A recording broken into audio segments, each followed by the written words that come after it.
जय श्री राम जी। सनातन की बात करते हैं जी। पितृपक्ष चल रहा है और आज जो है अंतिम श्राद्ध है, कल अमावस है। तो कल हमारे जो पितृदेव हैं इस धरती से विदा लेकर अपने पितृलोक में वापस चले जाएंगे। तो सनातन से ही जुड़ती हुई आज आपको पितृदेव की ही जो है वो कथा सुनाते हैं। कथा का जिक्र सनातन के सतयुग के साथ जुड़ा हुआ है, जब माँ सीता, प्रभु श्री राम और लक्ष्मण जी जंगल में वनवास काट रहे थे। तो पितृपक्ष का समय आया, पितृपक्ष चल रहा था। तो माँ ने श्री राम जी से कहा कि आप नगर में जाइए, कुछ श्राद्ध का सामान लेकर आइए, तब तक मैं तैयारी करती हूँ। और आज पिताजी यानी कि महाराजा दशरथ जी के जो हैं हमने श्राद्ध अर्पण करने हैं। प्रभु श्री राम और लक्ष्मण जी दोनों ही नगर की ओर चले गए सामान लाने के लिए, और माँ सीता जंगल में कुटिया के बाहर उनका इंतजार करने लगी।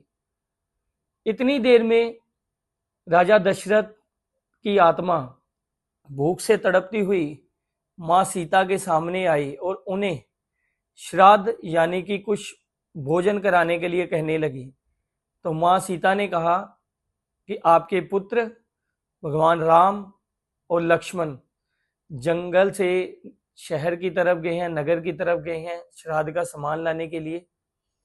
तो आप कृपया थोड़ा इंतजार करें, तब तक वो आ जाएंगे। लेकिन भूख से व्याकुल राजा दशरथ जिद कर बैठे कि उन्हें भोजन अभी चाहिए। तो माँ सीता ने पंडित, फल्गु नदी, गाय, वट वृक्ष और तुलसी को साक्षी बनाकर फल्गु नदी के किनारे ही रेत के पिंड बनाकर जो पिंडदान किया। और राजा दशरथ जो थे वो कहते हैं, जैसा सनातन में हमें जिक्र हुआ है, मैं वैसी ही व्याख्या कर रहा हूं कि रेत के बने हुए पिंडदान से ही उनकी आत्मा जो थी वो तृप्त हो गई और उन्हें आशीर्वाद देते हुए अपने पितृलोक जाने लगी। इतनी देर में भगवान राम और लक्ष्मण आ गए और आकर उन्होंने माँ सीता से कहा, चलिए आने में थोड़ा विलंब हो गया, अब जल्दी से पिताजी के पिंडदान कर उन्हें श्राद्ध अर्पण करते हैं। तो माँ सीता ने कहा कि मैंने तो श्राद्ध कर दिया। इतना सुनते ही प्रभु क्रोधित हो उठे, कहते आप श्राद्ध कैसे कर सकते हैं, आप झूठ बोल रहे हैं, क्योंकि श्राद्ध करने का अधिकार सिर्फ पुत्रों को होता है। माँ ने कहा, नहीं, मैंने सच में श्राद्ध कर दिया है। और जो वाकया उनके साथ हुआ था उस पूरे वाक्यों को माँ सीता ने भगवान श्री राम को समझाना चाहा, लेकिन भगवान श्री राम क्रोधित थे और वो मानने को तैयार ही नहीं थे कि रेत के पिंडदान से जो आत्मा है वो तृप्त हो सकती है। तो माँ सीता ने कहा कि आप मेरे साक्षी बने, वट वृक्ष, गाय, फल्गु नदी, तुलसी माता और कौए से पूछ लें कि मैंने पिंडदान किया कि नहीं। लेकिन भगवान का क्रोध देखकर ये सारे के सारे डर के कांपने लगे और पंडित जी ने कहा, नहीं, माँ सीता झूठ बोल रही है। माँ सीता ने किसी भी प्रकार का श्राद्ध दर्पण नहीं किया।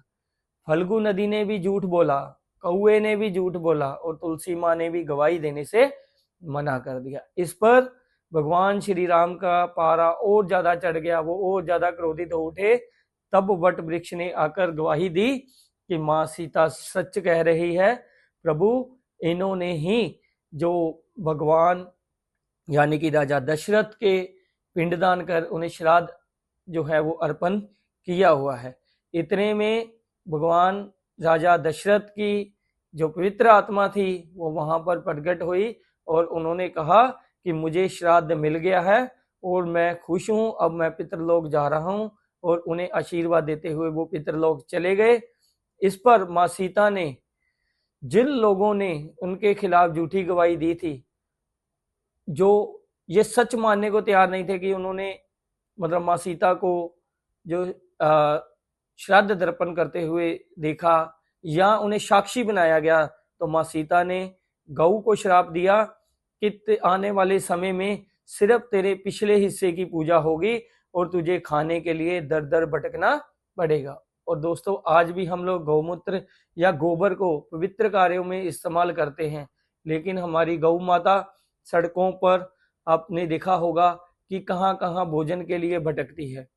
फल्गु नदी को श्राप दिया कि तू सिर्फ नाम की नदी रहेगी, लेकिन तेरी नदी में कभी भी पानी नहीं होगा। तो दोस्तों, आज भी वो फल्गु नदी जो है वो पानी रहित है, उसमें जल नहीं है। कौवे को कहा कि तुझे श्राप है, तू कभी भी शांति के साथ अकेला नहीं खा पाएगा। आपने देखा होगा कि जब भी कौवे खाते हैं कितना शोर करते हैं और झुंड में खाते हैं, क्योंकि ये माँ सीता का श्राप था। और पंडित को श्राप दिया कि आने वाले समय में जब तक ये धरती रहेगी, गया के पंडित, यानी कि जो गया पवित्र तीर्थ स्थल है जहां पर हम लोग पिंडदान कर आने वाली जो हमारी पिछली जो 7 पीढ़ियां हैं उनका पिंडदान का जो हमें पुण्य प्राप्त होता है, ऐसी जगह पर पंडित जो हैं वो हमेशा ही संतुष्टिहीन रहेंगे। उनको जितना मर्जी मिल जाए वो कभी तृप्त नहीं हो पाएंगे, कभी वो संतुष्ट नहीं हो पाएंगे। तो ऐसा भी सुनने में आता है, क्योंकि मैं तो चलिए कभी गया नहीं, ऐसा भी सुनने में आता है कि गया जी में जाकर आप पंडितों को जितना मर्जी दे दो, लेकिन वो कभी भी संतुष्ट नहीं होते हैं।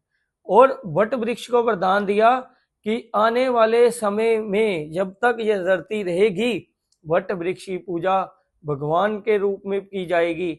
स्त्रियां वट वृक्ष का साथ जो जितने भी व्रत रखेंगी वो वट के नीचे दीपक जलाएंगी, तो उनके व्रत जो होंगे वो संपूर्ण होंगे।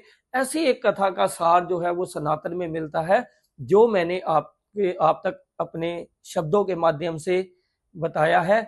इसीलिए गया जी के में आज तक एक भी तुलसी दल आपको नहीं मिलेगा, क्योंकि उस धरती पर जो तुलसी माँ है वो कभी भी नहीं उगती है। जय श्री राम।